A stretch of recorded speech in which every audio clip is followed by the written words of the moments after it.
So here's the cool story, and then you guys, do you have time for this? Because it's pretty. It's not long, but it's my favorite part of what's going on with everything. Because I once said that I would never dance in public, but then like seeing other people doing it, I was like, oh, I kind of want to do that. That looks fun, and now I'm doing it, and it is fun. Yeah. I feel like that could be me. And now it is me.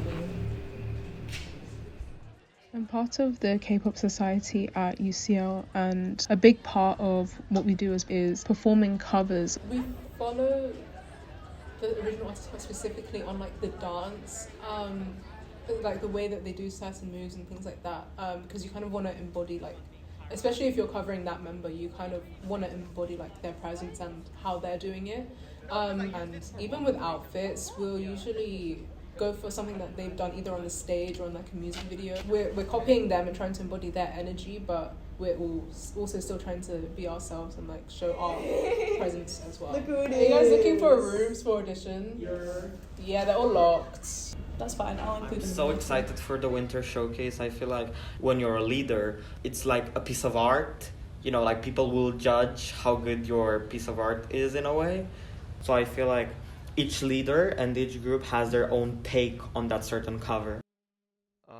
You know, it's like with any piece of art, really.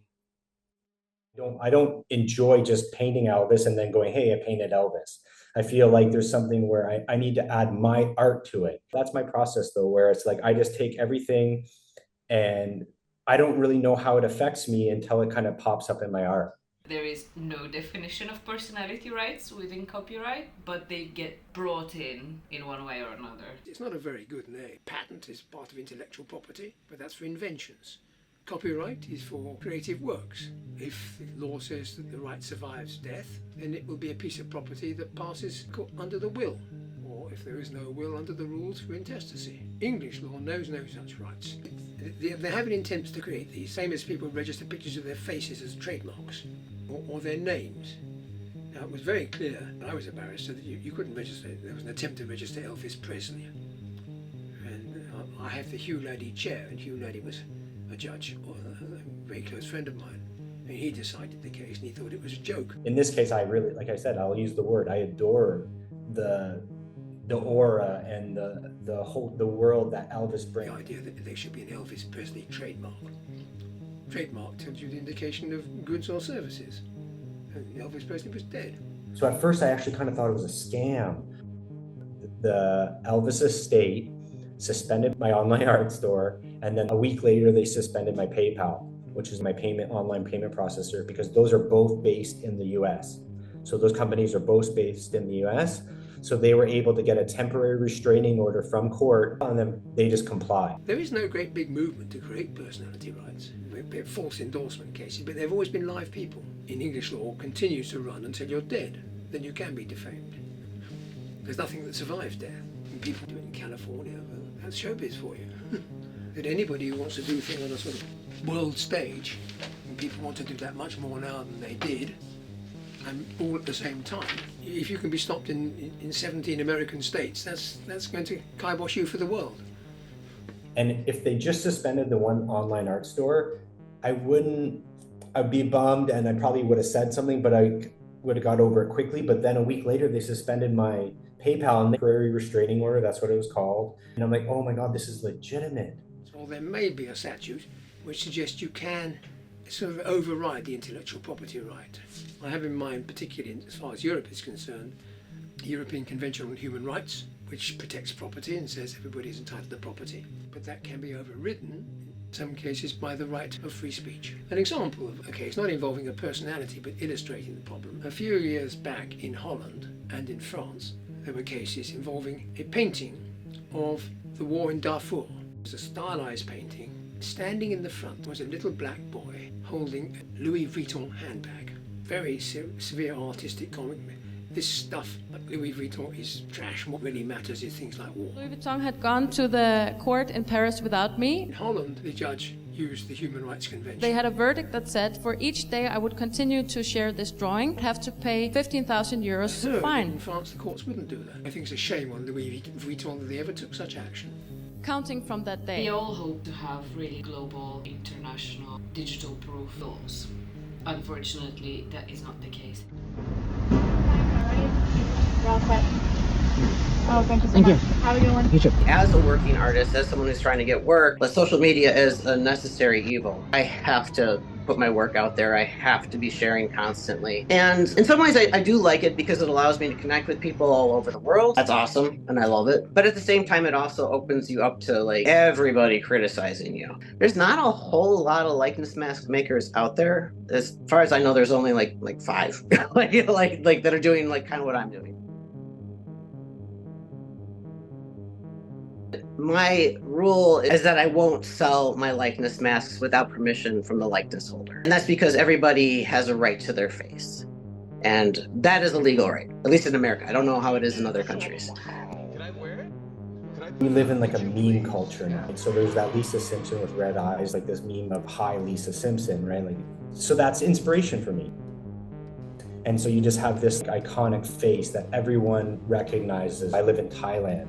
And even in Thailand, Elvis still has this force, and I'm subjected to that. This is kind of like a tie-in with what Banksy believes. So when you get these advertisements, they're just thrown in your face and you just have to consume them whether you want to or not. I'm not going that far with someone like Elvis. I adore Elvis. I grew up with Elvis, but he's just stuck in my brain. My dad would mimic Elvis and like try to like sing like Elvis. So like it's ingrained in me and the culture that I grew up with. I've done things that I think are kind of flattering. So I've painted certain rappers and certain celebrities in what I think is a flattering, try to make them cool style. And sometimes I'm really ruthless. I've had to ask myself, like, what if I ran into Angelina Jolie and she saw this painting and she thought it was really off-putting and she said, hey, this hurt me, like I don't like it, it doesn't make me feel good. I've asked myself that, and it doesn't really stop me because I just let myself always go. I don't really have restrictions. I was just painting Jim Carrey, and I love Jim Carrey. I love him, but even if I make him look ridiculous or even slanderous, or I know that if I ran into Jim Carrey, I'd be like, dude, look at this. I would be proud to show him. A few of my videos have gone viral, and they've seen a wider audience of people that are mostly confused. But there's some people online that they think that I'm being offensive, I think, by trying to replicate their favorite celebrity. And I do it because I like the shows. I like the characters. I like something about that person's face intrigues me. So it's meant to be very respectful. I think most people get that. I'll wake up and I'll get a email, hey, sorry, this painting or this piece of art has been taken down. And that's happened to me a lot. The new technologies make all this kind of thing much easier. That's really what's happened. And sometimes the whole of the history of some branches of intellectual property are the law catching up. The whole of the law of copyright came about basically because of the printing press. You don't need to stop people making lots of copies if they can't. IP rights follow technology. Creators have a lot more tools at the moment when it comes to expressing themselves, and drawing the line between artistic freedom and the law is a really difficult one. One of the terms that the law firm uses is damage the brand, right? That's kind of some of the things that they would claim. Like, I can see how that's like, if I'm Elvis's estate, I go, well, it doesn't do anything for me. Like, I don't get it. I don't know why you're putting Lisa Simpson on Elvis's face. It doesn't seem to be really fitting with our brand, and in fact it kind of goes the other way. I can see that, so I'm not beyond that. I totally get that, but as far as I'm concerned, I was just inspired by Elvis, and then I'm inspired by meme culture, and then I mash everything together. Sometimes the estates object, sometimes they do it for money. But if these personality rights go on forever, I don't see how historians are going to be able to write books one day. They might want the image of this personality to be improved. And I really feel like they could really cause problems probably for me if they wanted to. If they hear this interview or if they see my post, I don't know what they can do, but they could start suspending other things that I have. But it's like, okay, if that's what you want to do. It might be an offensive parody. You can see maybe the grandchildren of this famous person want to stop that being used. On the other hand, we might say, well, that's history. The only category that I think is okay to sculpt for and sell is public figures, in our case politicians. I could do that and legally sell that, that's okay, because that falls under parody. There are cases about fictional people. But I think especially if you're doing a character, then you're also running into IP issues.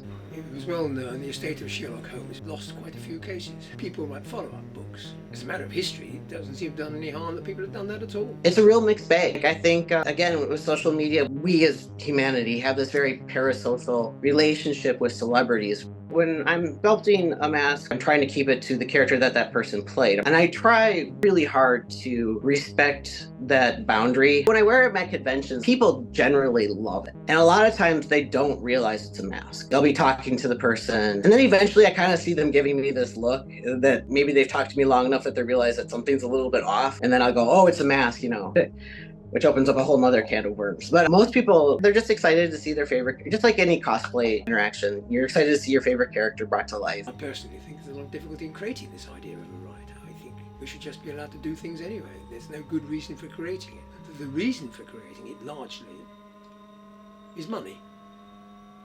If you create a right, you can license it. And so more money for famous people is what this is about. I don't see why they need it. And now that I've been delaying it and conversing with them back and forth, I'm going to say this, but they're basically, okay, what do you have in your pockets? We'll just take that. Now it's like, okay, you don't have 3,000. What do you have? This is Elvis's estate. Like Elvis, like this is what they're doing, like to a guy who posted a painting for sale. So we will always have the right holders, the children and those that bear the rights regardless. Their voice will be heard. But the public is not being represented and heard at these discussions. I'm in the supermarket. So Chris Farley was like a god in our household. In the checkout line, huh? And all of a sudden, we would watch his movies over and over and over again as kids, me and my sister and my brother. He's definitely helped raise me. And I painted him and I put him on the merch. And then I get a notification and they said, hey, we got to review this. Again, that kind of response is normal. Why? Because it's Chris Farley using Chris Farley's name. So they said, actually, we would like to consider it for the fan art program. And what they did was someone went ahead and approved that art personally and said, okay, you can let this art be on all the merchandise. So of course they're going to make a cut. What a difference of like different ways to approach fan art. I don't even know what else you want me to call this stuff. I think, again, overall, most people just get excited about it. They're seeing the favorite character. Obviously, they require a lot of work. These take me months to make. So I wouldn't do it if I wasn't a fan. So I think most people understand that effort that goes into it. I swear to God, I have like a whole list of people that I want to sculpt that I'm never going to get to. Usually it just kind of depends on what intrigues me in the moment. You should be able to paint somebody and be inspired by someone's art. But then it's super complicated because if you took music, hey, I'm just inspired by Elvis, I'm just using his songs. Again, the nuance and the gray area is not beyond me, but where I think the law firm should then take a beat and understand where that comes into play. I mean, it's weird enough, I think, to see your face on somebody else. I'm sure for actors, I'm sure that's very uncomfortable for them on some level. So I want to respect that. I try not to read anything personal about them. I don't want to dive deep into this person's personal life. That's their private life and they deserve that privacy. I don't feel like I have ownership in any regard of Elvis at all. I just felt inspired. I painted him again a couple times after that with more satire in mind, just enjoying the ride a little bit. I really hope it doesn't escalate and I won't really push it much. I think if they continue to do more, I don't really have anything to lose. That I will start being like more aggressive. I think they really missed the mark and I think they didn't take a beat. Maybe parody, and I don't see why they should be free from being parodied. At least to me, it feels like whatever type of laws we're discussing, we're not listening to the public. We're not listening so much to what you and me, and not necessarily as creators, but as users, as consumers of these works, actually have to say. I got a lot of comments of that. They're like, oh, that's just greed. Because it seems disproportionate. Even if you thought I shouldn't be painting that, there's levels. And if someone took my art and put it on t-shirts and was making $10,000 a month on it, I'd be like, hey, where's my cut? Of course I would. But then here's the key point. I don't expect Elvis's estate to know who's doing what. I do expect the law firm that's suing me to know that. But to then shake me down, suspend my account so I can't earn money. And then they use the word like whatever you think is reasonable as a counter to $3,000. That's not cool. One of the biggest icons of all time on this planet to be suing me for a painting is so crazy. It's ridiculous. And I don't even want to speculate. Like I hear, oh, they need money, and just the whole premise is just. That's why. So I'm like, okay, I'm gonna tell people this story. K-pop is for the people who consume it as much as it is for the people who create it. Everyone okay with letting people in? Yeah. Okay. And this is part of that. Okay, this was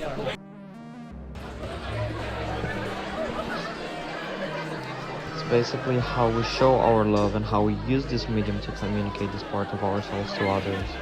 You learn dance by learning other people's dances or performances. You learn everything by using other people's work. We hope you enjoy. It's essential to how we communicate. We don't just exist in a vacuum.